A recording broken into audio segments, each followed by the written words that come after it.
What's up, Packer fans? Welcome into the Pack a Day podcast. I'm your host, Andy Herman.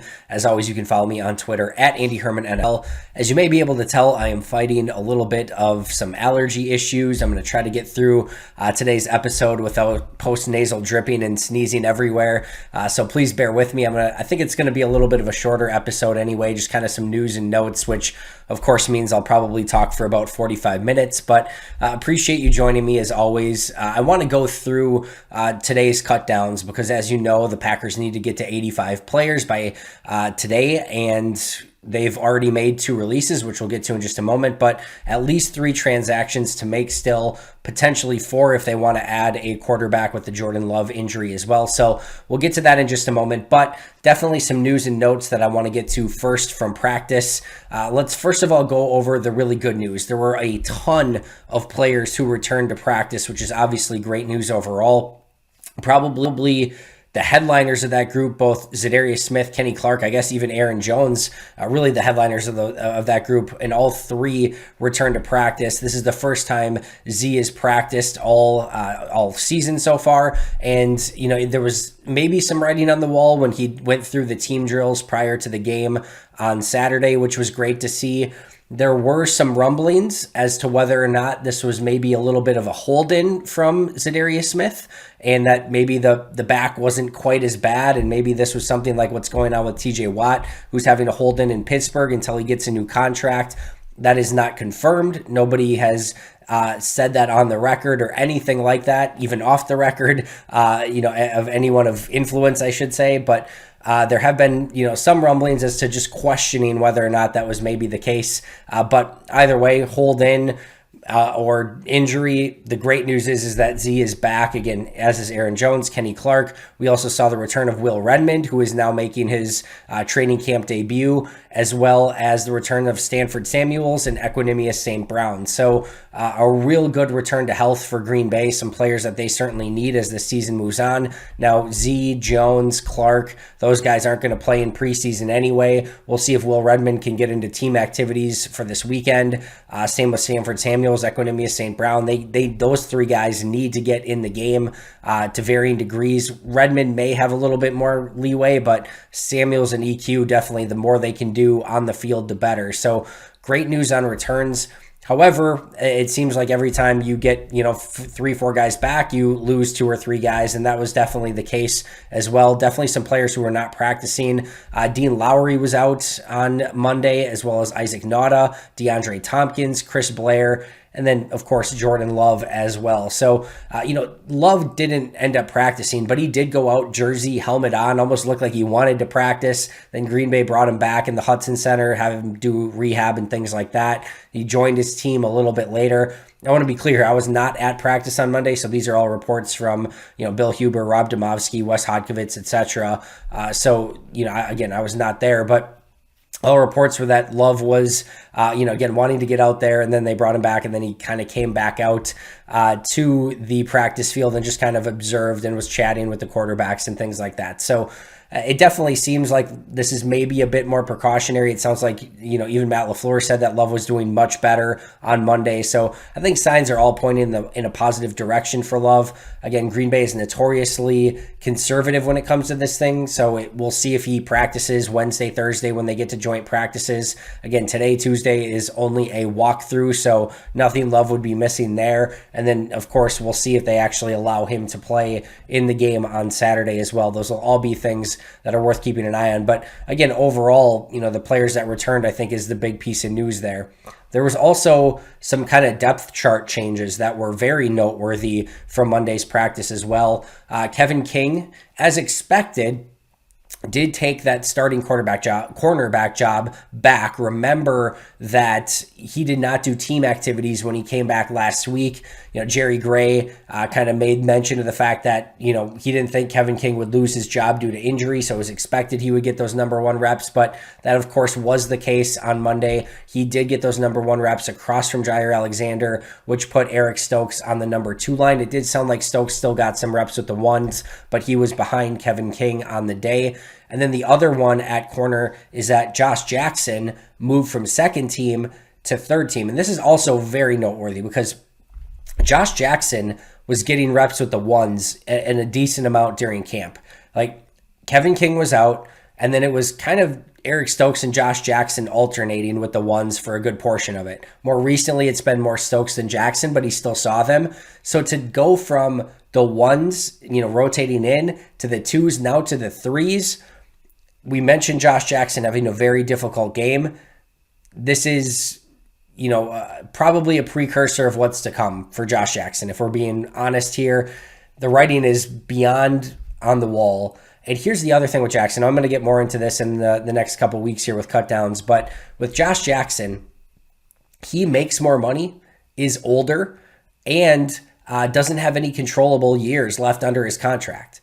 All the other guys he's competing against have more controllable years, are younger, make less money. They all have the advantage. So not only does Josh Jackson need to be as good as every other corner that he's competing against for a roster spot, he actually needs to be better, and in a significant way, because again, he's not a special teams guy, so that hurts him. He makes the most money, that hurts him. He's the oldest, that hurts him, and he has no controllable years, that hurts him. So whether it's Kadar Hallman, Stanford Samuels, whomever, KB Nento, whomever it is, those guys all have a leg up on him for all of those reasons. So that move is definitely noteworthy. He did have an interception off Kirk Benkert at practice. So, again, these next 2 weeks are going to be huge for Jackson, and he needs a lot more of that. This is kind of do or die for his time as a Packer. We'll see if he would get picked up somewhere else, but that's certainly not a guaranteed thing. And again, good that he had to pick off Benkert, but we need to see a lot more of that. We also saw new guards with the starters, with the ones. And this was mentioned that there was going to be some rotation. The offensive line did not play well on Saturday. Out are John Runyon Jr. and Lucas Patrick with the initial ones at Monday's practice. In Ben Braden and Royce Newman. So Royce Newman got a bunch of reps with the ones in mini camps and OTAs at both left guard, right guard, and right tackle. Has not really seen those reps during training camp. Now all of a sudden, he was in the first rotation with Ben Braden at guard. So this is a position that seems to be very much up for grabs. Eventually when Bakhtiari's back, Jenkins moves back to guard, Myers is center, Billy Turner's right tackle. Out of Newman, Braden, John Runyon Jr., Lucas Patrick, you only need one guy, right? But to begin the season, if Bakhtiari's not ready, Jenkins is going to be at left tackle, which means you need two of those four guys to be starting. So it seems like it's very much a competition between Newman, Braden, John Runyon Jr., and Lucas Patrick. But Royce Newman now very much in that discussion. We'll see if that stays, and we'll see if he gets a start on Saturday against the Jets. That's all going to be very interesting. Ben Braden, former Jet, so we get the Ben Braden revenge game on Saturday. But that's going to definitely be an interesting battle to keep an eye on, and really, John Runyon Jr., Lucas Patrick put on notice a little bit to say, hey, you guys need to play better. And I think it goes to all of those guards. That job is there for the taking, and we're going to see who plays best. All right, let's get to releases because, again, the Packers need to be at 85 on Tuesday by end of day Tuesday. I think it's 2 p.m., 3 p.m. Central, somewhere in there. But they need to get to 85. They release two players to start that cut down. They get to 88 by end of day Monday. They released John Dietzen as well as Ryan Winslow. Again, Dietzen, the former Badger, Ryan Winslow, the punter. Nothing really noteworthy there, but I do want to make mention of the fact that we've had this competition, J.K. Scott versus Ryan Winslow. And I think there was some jumping to conclusions that I saw that, all right, Winslow's gone, J.K. Scott's the punter, and we're ready to move forward. I don't think that's necessarily the case. Just because Winslow was cut now doesn't mean that J.K. Scott's still the guy. I've said for a while, I think there's a decent chance that the Packers punter this season may not be on the roster right now. We'll start seeing with cut downs these next couple weeks if Green Bay brings in more competition for J.K. Scott. It also wouldn't surprise me at roster cut downs if the Packers really liked a punter that was about to get cut, if they threw a conditional 7th round pick out there for a punter or just tried to claim one off of waivers. And if not, maybe stick with J.K. Scott. But I don't think J.K. Scott has this one. I still think he has work to do against the rest of the punters that'll be punting in preseason that could potentially be released. So I do want to mention that, but not a shock that Winslow's cut. And John Dietzen, unfortunately, just, it's a great story that he got to practice as a member of the Green Bay Packers. His journey's been really interesting, kind of quit football or retired from football, came back, worked his way back, got on a Packers roster during training camp. Just didn't work out, but still a cool story and good for him for making it happen up until that point. As mentioned, Green Bay does still need to make at least 3 cuts and 4 if they want to add a quarterback for some insurance this upcoming week and weekend, which would not surprise me if they did that in any capacity. Sounds like they're going to be working out some quarterbacks on Tuesday. But let's go through some potential options that could be on this cut list as Green Bay gets down. You have to look at a few different things. You have to look at some of the injuries and the depth chart to see how some of these injuries and these players that aren't practicing could affect, the roster spots right now. You want to be able to get through, this practice this week as well as the game on Saturday, without any major issues. You obviously can't release a Kurt Benkert, because of the injury issues. And, again, you wouldn't be able to anyway with just Jordan Love basically practicing. But you have to look at those different things. And Green Bay has some injuries right now along the offensive line, along the defensive line, in really kind of a variety of different areas. So all of these things are going to be a factor as to what players potentially get released. But here are a few names that I think could be on the chopping block. Dominique Martin, the new corner. Kevin King is coming back. He's probably not going to practice in preseason, but he comes back, which helps during practice. And now Stanford Samuels is back as well. That's probably a position where, you may not need quite that amount of depth, just kind of practicing. Will Redmond also comes back, who gets some spots potentially in the slot during games and practice as well. So I think you have some flexibility there. And I think Dominique Martin, again, just signed, trying to make a transition, could be a player that they look to release. J.J. Molson, the kicker. Again, if Ryan Winslow is gone already, J.J. Molson has probably way less chance of making this team as a kicker than what Ryan Winslow did as a punter. Now, it's possible they just want to keep Crosby's leg fresh and don't want him to have to do all the kicking, in the rest of preseason and camp. So you could keep Molson around, but that would definitely be one who probably has next to zero chance of making the roster that you could move on from now.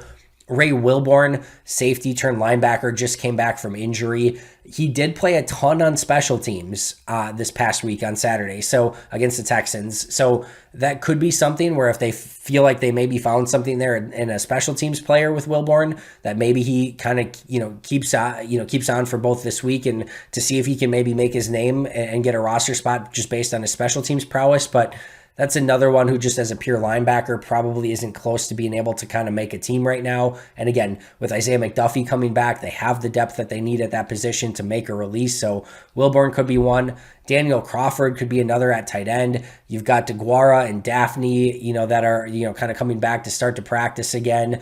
Sternberger needs a ton of reps right now, and he's going to be suspended the first 2 weeks. You've got, Isaac Nauta's banged up, which could complicate this a little bit.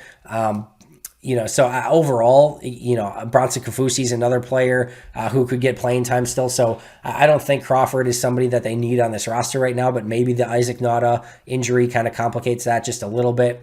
Jacob Capra along the offensive line hasn't really done a whole heck of a lot so far. I think, Coy Cronk is probably a, undrafted guy who's a little bit ahead of Capra. They have a ton of bodies along the line, and I think they want to work a lot of those, those players who could make the team, potentially a lot during the rest of this preseason. So Capra's one more. And then Chris Blair, who's currently injured, could be somebody who they waive injured. I know this is a super boring kind of topic to talk about, but if Chris Blair or DeAndre Tompkins, who are both injured right now, those could be players they release injured and then put on IR. If they think they could come back in the next couple weeks, you would rather release them without having to pay an injury settlement at any point. Because if you do pay out these players, let's say it's $100,000 for each player, and it might not be that much, but if you have to pay out injury settlements, that stuff goes towards the salary cap, and that stuff costs money. So you'd rather see them get healthy. And then if you're going to release them after they're healthy so you don't have to figure out any injury settlements. But I still think Chris Blair could be somebody that, if healthy enough, or if they think that the settlement is going to be low enough where they could still release him at this point. So my official predictions are going to be, and again, I can't wait to have all of these wrong. I'm going to say that they release 4 players, pick up a quarterback. I'm going to say Dominique Martin, the corner, JJ Molson, the kicker, Daniel Crawford, the tight end, and then I think they'll waive injured Chris Blair would be my guess. As far as which quarterback, Blake Bortles and Jake Dolegala still out there. They're going to work somebody out. So my guess is it'll come from the group they're working out and not Bortles or Dolegala, who they could have just picked up since they already know. But both of those guys are out there as well. So we'll see what happens there. That's going to do it for me today. Still ended up talking way too long, 15 minutes. Appreciate you sticking with me. I'll be right back here tomorrow with a brand new episode. So make sure to subscribe if you haven't already. But until next time, and as always, go Pack Go.